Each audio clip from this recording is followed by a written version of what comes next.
जो पुलिस के लोग फेक एनकाउंटर किए हैं उन पे कौन सी धाराएं लगेगी? धारा की जब बात कर रहे हैं तो बीएनएस का धारा 103 है, पहले उसको आप लोग सुनते होंगे। आईपीसी में 302 था, 302 सुनते थे, अब 103 है, उसमें वो जेल जाएंगे सारे पुलिसकर्मी, उनको टिल डेथ तक सजा होगा, आजीवन कारावास, मृत्यु पर्यंत या फांसी भी हो सकता है। एक भरत तिवारी का मामला नहीं है, किसी के बेटा का सवाल है, बेटी का सवाल है। उन पुलिसकर्मियों से पूछिए कि उसका बेटा अगर मारा जाता तो आज उसको दर्द होता कि नहीं होता। ऐसे ऐसे पुलिसकर्मी जो रक्षक के भेष में भक्षक बन जा रहे हैं, ये दुर्दांत अपराधी की भूमिका में आ रहे हैं, राक्षसी प्रवृत्ति के हो गए हैं। तो जब तक इन लोगों पर लगाम नहीं लगेगा तो हमारा लाइन ऑर्डर सही नहीं होगा। जब गोली जितना शरीर से बरामद हुआ उतना गोली तो पुलिस ने ही मारी है, क्या वो दिखाया है कि नहीं कागज पर, यह भी एक जांच का विषय है। आप कैसे मार दीजिएगा घुटना, जब घुटना के नीचे भी आप नहीं मार सकते, जिसको कहते हैं हाफ काउंटर, हाफ काउंटर भी आप नहीं कर सकते हैं, उसको सुरक्षित आपको सलाखों के अंदर भेजना है। देखिए, भरत तिवारी के मामले में आप लोगों ने बहुत सारा वीडियो देखा, वहां पे जाकर रिपोर्टर लोग दिखाए कि यहीं पर इनका एनकाउंटर हुआ, उनके परिवार वालों से बात किए,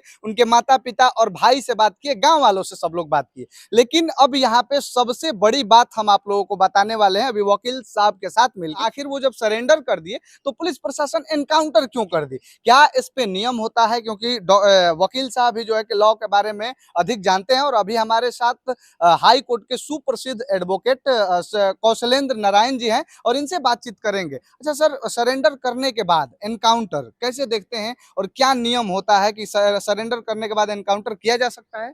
देखिए, सर्वप्रथम तो मैं धन्यवाद देता हूं आपको, लेकिन जिस तरह से भरत तिवारी की हत्या हुई है, इनकाउंटर हुआ है, वह दुख का विषय है, क्षोभ का विषय है।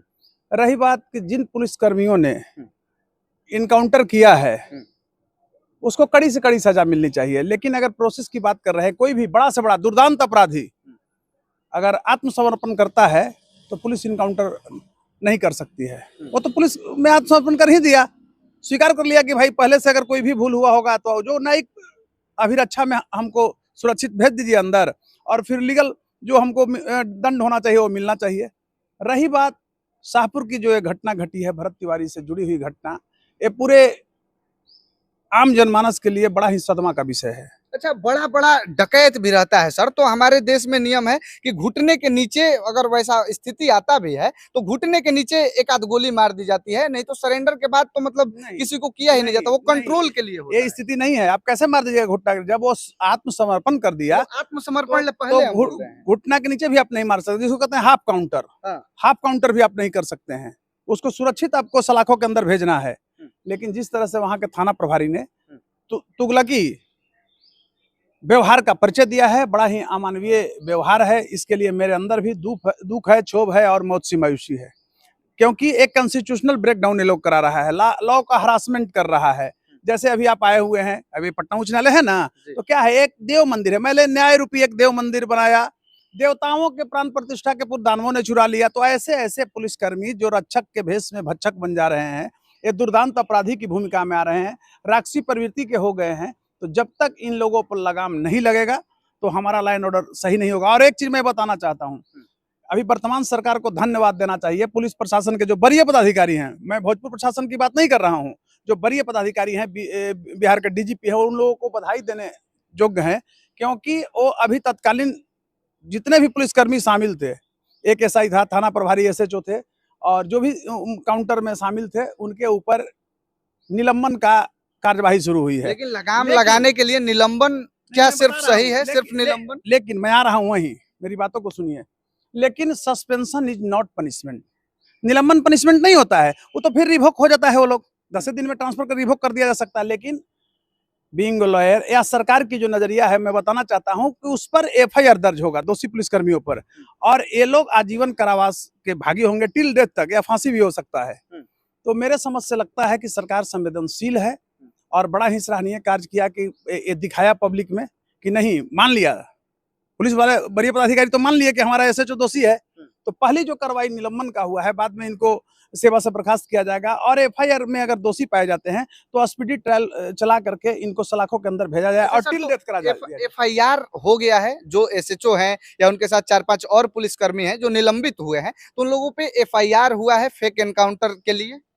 नहीं, वो तो प्रोसेस में ना है, आप लोकतंत्र के चौथा स्तंभ है, होगा ही, उसी के लिए हुआ निलंबन। देखिए, निलंबन तो तत्कालीन कर दिया गया है कि आक्रोश दबे, लेकिन मैं नहीं ये मानता हूं उस पर जब तक एफआईआर नहीं होगा। और मैं बताना चाहता हूं कि सरकार के मुखिया बड़ा ही माननीय सम्राट जी प्रबुद्ध हैं, उस पर तहकीकात करेंगे और एसपी को आदेशित करेंगे और उन पुलिसकर्मियों पर एफआईआर होगा और सलाखों के अंदर जाएंगे। हत्या करने के जुर्म में होगा, मुकदमा बीएनएस की धारा जो है 103 में होगा और सलाखों के अंदर जाएंगे, टिल डेथ होगा, फांसी पड़ेगा। एकदम सही बात है। लेकिन सम्राट चौधरी का जिस तरीके से बयान आया इस मामले में, सम्राट चौधरी बोले कि हमारे ही पुलिस को एक सरफिरा हथियार दिखा के हथियार लहरा रहा था, फिर उस पे कार्रवाई हुई कि हमारी प्रशासन पकड़ ली है और पकड़ के उसको हॉस्पिटल लेके चली गई है, उसका दिमागी हालत ठीक नहीं है, उसका इलाज हो। ऐसे इस प्रकार से सम्राट चौधरी बयान देते हैं, तो ये झूठा बात वरीय अधिकारी कौन बताएं, उन पे कार्रवाई होगी कि नहीं? कितना अच्छा, कितना पवित्र स्टेटमेंट है मुख्यमंत्री का कि ये विक्षिप्त आदमी था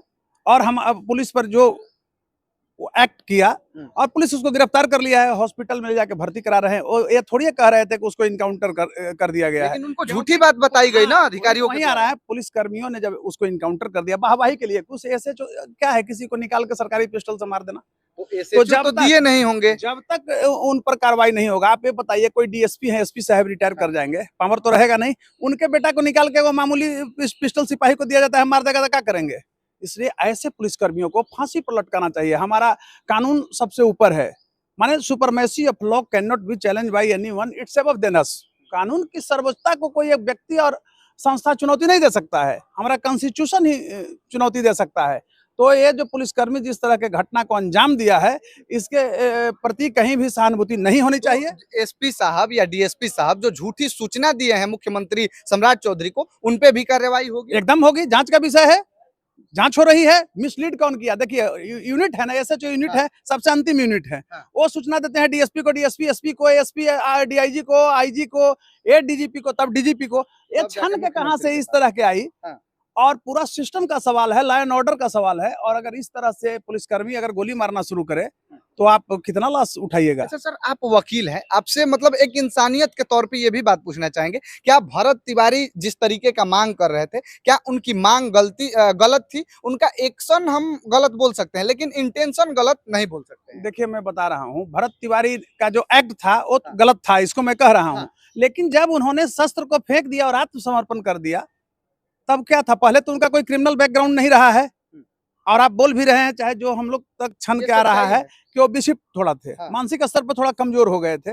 लेकिन एक घटना मतलब लोग दिखाता है और वो सराहनीय घटना घटी है, लेकिन भरत तिवारी का उसमें बहुत बढ़िया रोल है, पॉजिटिव रोल है कि किसी का गांव बह गया था और बह गया, उसमें वो मकान बनाने के लिए सभी वर्ग के लोगों के लिए एड़ी चोटी एक लगा दिया इंसान, और वो गुस्सा में था। स्थानीय प्रशासन ये लोग सुनता नहीं है। तो कहीं एक भरत तिवारी का मामला नहीं है, किसी के बेटा का सवाल है, बेटी का सवाल है। उन पुलिसकर्मियों से पूछिए कि उसका बेटा अगर मारा जाता तो आज उसको दर्द होता कि नहीं होता। तो हम सब पैसा दे देंगे, सबको जेल भेज देंगे, लेकिन भरत तिवारी के माँ का जो एक कोख जो सुना हुआ, आंचल जो सुना हुआ है, पिता पुत्र विहीन हो गए, तो इसकी भरपाई कौन करेगा बताइए? इसके पिता भी शायद बिहार पुलिस में ड्राइवर थे। हाँ, तो वही एक पुलिसकर्मी का बेटा को इसने छीना है, सबक लेना चाहिए। तो मैं बताना चाहता हूं आपको कि जब तक इन दुर्दांत पुलिसकर्मियों के, ये राक्षस है, अभी आप देखिए ना, आप जाइएगा मोटरसाइकिल वाला के पैसा काटने के लिए कितना दौड़ेगा ये लोग। अच्छा अपराधी को ये लोग पकड़ेगा नहीं। अभी जाके देखिए आम वाला से, ठेला वाला से, महुआ वाला से पैसा पहुंचता है, लेकिन 50% ये लोग के बाल बच्चा चोर अपराधी हो जाता है। क्यों? जानता है कि घर में 2 नंबर का पैसा इसी तरह से आता, ठग के लाता है।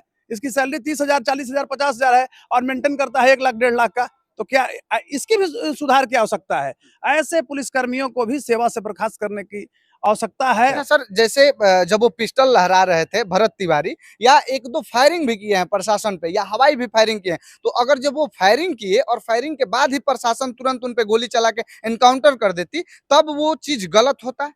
इनकाउंटर क्या होता है? इनकाउंटर का 2 ये होता है। मैं लीगल सेक्टर का आदमी हूँ, चाहे तो आर पार से हो रहा है अपराधी और पुलिसकर्मी में, या वो किसी को मार के भाग रहा है, पुलिस को हुआ कि अभी तो भागने वाला है, तब उसमें गोली मार सकती है पुलिस। लेकिन कोई आत्मसमर्पण कर दिया, ये तो मतलब कानून को अपने हाथ में पुलिसकर्मी ले लिया। माने इस रूप में समझिए कि कानून की धज्जियां उड़ा। भी मैंने बोला था कि ये कानून रूपी देव मंदिर है और देवताओं के प्रतिष्ठा के पूर्व दानवों ने इसे चुरा लिया। अच्छा, जो प्रशासन, जो पुलिस के लोग फेक एनकाउंटर किए हैं, उन पे कौन सी धाराएं लगेगी और कौन सी धाराएं लगाकर अदत ले जाएगी? आपको मैं धारा की जब बात कर रहे हैं तो बीएनएस का धारा 103 है, पहले उसको आप लोग सुनते होंगे, आईपीसी में 302 था, 302 सुनते थे, अब 103 है, उसमें वो जेल जाएंगे सारे पुलिसकर्मी, उनको टिल डेथ तक सजा होगा, आजीवन कारावास, मृत्यु पर्यंत या फांसी भी हो सकता है। और इसके लिए स्पीडी ट्रायल चलाने की मैं भी बीइंग लॉयर चाहता हूं और सरकार तत्पर है, सरकार करेगी।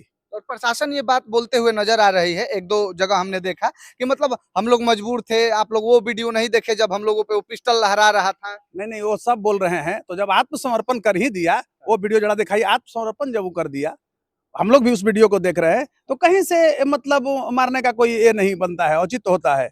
आप वाहवाही के लिए, प्रमोशन के लिए, दिखाने के लिए आप इनकाउंटर करोगे? उनके भरत तिवारी के परिवार वाले, माँ बाप या बहन या वहाँ जवैनिया गांव के लोग जो बसे हुए हैं, वो बोल रहे हैं कि वहां पे 3 गोली का आवाज हम लोगों को सुनाई दिया कि 3 गोली भरत तिवारी को मारा गया, लेकिन उनके शरीर में से 4 या 5 गोली निकली है, 4-5 गोली मारी गई है। तो वो गोली कब मारी गई? और उनके परिवार वाले बोल रहे हैं कि रास्ते में जहर भी दे दिया गया होगा, क्योंकि उनके मुंह से झाग निकल रहा था जब परिवार वाले मिलने गए। देखिए, मैं स्पॉट का विटनेस नहीं हूँ, लेकिन जब गोली जितना शरीर से बरामद हुआ, उतना गोली तो पुलिस ने ही मारी है। क्या वो दिखाया है कि नहीं कागज पर, यह भी एक जांच का विषय है, या फिर किसी और से पुलिस ने इनकाउंटर करवाया, ये तो जांच का विषय है। वर्तमान में वहां का एसएचओ, एक एसआई है, और जो भी पुलिसकर्मी हैं शामिल, उनको निलंबित किया गया, उनको कड़ी से कड़ी सजा मिलेगी। मैं आपको बता रहा हूँ, स्पीडी ट्रायल चलेगा, सरकार तत्पर है। यहाँ के डीजीपी बहुत ईमानदार हैं, विनय कुमार, वो आक्रोश में नहीं आते हैं, वो कलम से काम करते हैं, बहुत ही सहिष्णु हैं, बहुत ही गंभीर हैं, और उन पुलिसकर्मियों को बख्शेंगे नहीं, सजा कराएंगे। चलिए, बाकी हमारे साथ देख सकते हैं कि हाई कोर्ट के सुप्रसिद्ध वकील कौशलेंद्र नारायण जी हमारे साथ थे, और इनकी बातों से आप लोग कितना संतुष्ट हैं, कितना सहमत है, अपनी राय और प्रतिक्रिया जरूर बताइएगा। बाकी आप सबका बहुत बहुत धन्यवाद।